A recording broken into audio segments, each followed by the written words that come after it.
everyone. I've spent the whole day cleaning up my houseboat, getting ready for the cyclone. Fingers crossed.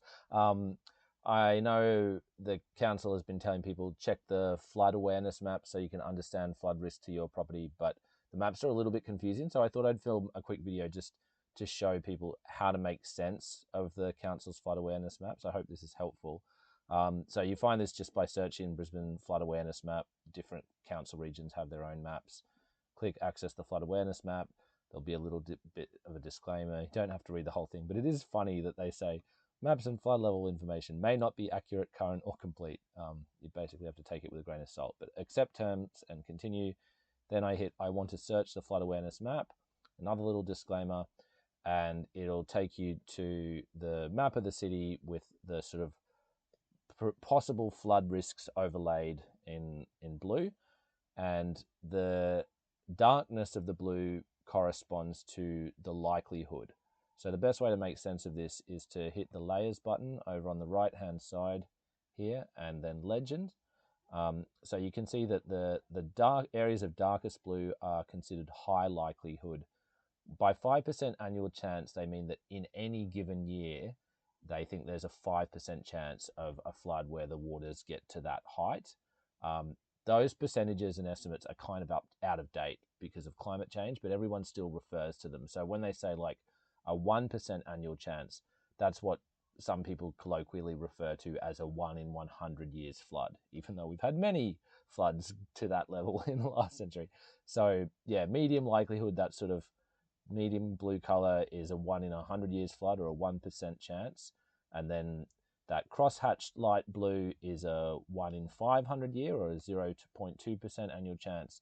And then the very light blue is a 0.05% annual chance, or kind of, you might roughly call it a 1 in 2,000 year flood, but I think those, like I said, those terms are a bit misleading. It's actually kind of, I think, more helpful to jump back to layers, turn off that layer and look at the historical flooding, and then you can see where the flood waters got to for different actual historical flood events. So here, this is showing the flood levels in February 22 or January 2011. Or you can see 1974 was a bit worse again. So obviously these are a little rough around the edges. They don't perfectly show exactly where the water got to, but they're pretty good for the historical flood levels. And so if you hear in the media, oh, this flood's going to be as bad as 2011, then you can look at that and say, okay, well, that's where it got to in 2011. Or if they say it's going to be worse than 1974, you can say, okay, well, where did it get to in 1974? And turn that layer on. And then that's probably sometimes more meaningful than looking at this layer. But this layer is helpful. Like if they say this flood level is going to be a 1 in 500 year flood level, then you know that the waters are going to get as far as where that cross-hatched light blue is. The problem with this flood map is that it doesn't show you anything useful about how deep the water is going to get. So for that, you actually have to click on a property and download a flood report. So I'm going to pick, this is 33 Walter Avenue in East Brisbane. I'll just move that or close that. Now it takes a second to generate a flood report. And then I hit this button, Technical Floodwise Property Report. It opens it as a separate page. It's quite slow and annoying. It's like that all the time. It doesn't even seem to be based on demand. Eventually that document will open. The other thing I should just point out is that this flood map is sort of a combination of river flooding and creek flooding and storm surge. So it's kind of worst case scenarios. So the document opens, and this is sort of showing you how high the flood levels will get on that 33 Walter Avenue property. So the council draws a dotted line where it thinks the property floor level is. Sometimes those are out of date, particularly for old homes where like actually the property has been raised or whatever.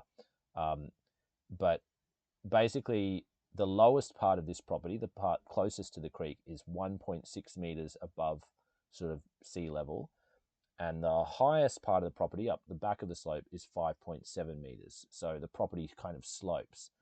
And this graph shows you that in 2011, the waters in this area got to about 3.1 meters above sea level. So 70 centimeters above the floor level of the property.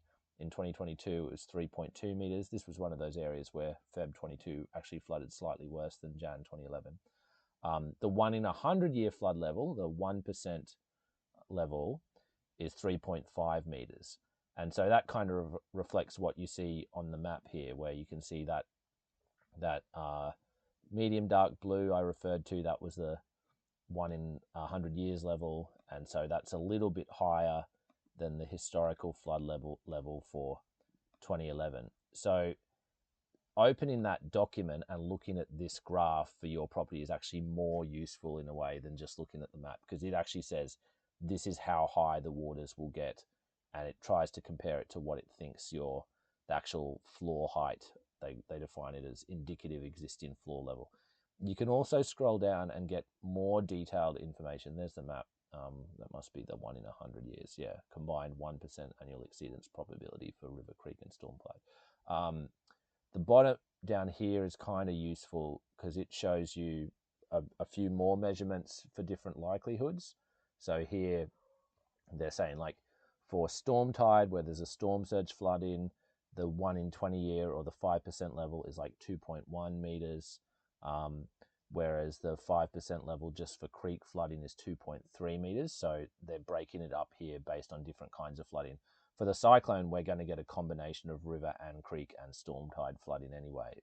But this graph actually shows you, here's the 1 in 500 year flood level, which is 5 meters. So that's not shown on here. They only show you up to the 1% level, whereas down in that bottom graph, they're also showing you the 0.2%. So I guess that's interesting and worth being aware of, is that there's a little bit more information if you actually open the Floodwise property report and look at the table. Don't just look at the maps by themselves. Anyway, I hope that was helpful. I thought it's useful, been useful information for me to know, so hopefully it's helpful to other people as well. But main message is, don't take this cyclone for granted. If your property is mapped as having any likelihood of flooding, you should be careful.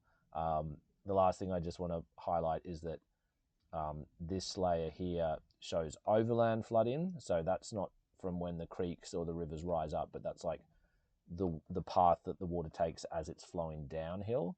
So like, yeah, pay attention as well to overland flow, because you could be a long way from the river, you could be on higher ground, but that might be the path the water takes when it's flowing downhill. So just be aware of water flowing through your backyard and down your driveway and that sort of thing.